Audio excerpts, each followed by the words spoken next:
10ஆம் வகுப்பு பொதுத் தேர்வு முடிவுகள் இன்று வெளியாகி இருக்கும் நிலையில் 10ஆம் வகுப்பு பொதுத் தேர்வில் கணித பாடத்தில் மொத்தம் 20,691 மாணவர்கள் சதமடித்து சாதனை புரிந்துள்ளனர்.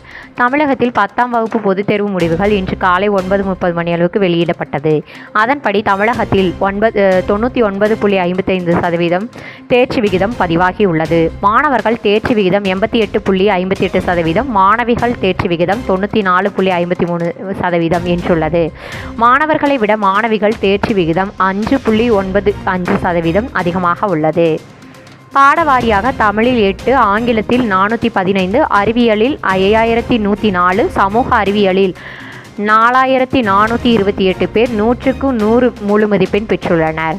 கணித பாடத்தில் அதிகபட்சமாக 20,691 பேர் 100க்கு 100 மதிப்பெண்கள் பெற்று சாதனை படைத்துள்ளனர்.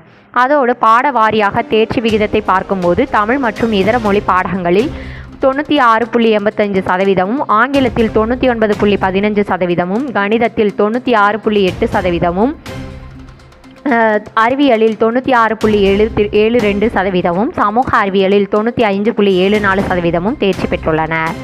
தேர்வு எழுதிய மாற்றுத்திறனாளி மாணவர்களின் எண்ணிக்கை 13,510, தேர்ச்சி பெற்ற எண்ணிக்கை 12,491 ஆகும். தேர்வு எழுதிய சிறைவாசிகளின் மொத்த எண்ணிக்கை 260, தேர்ச்சி பெற்றோர் எண்ணிக்கை 228 ஆகும்.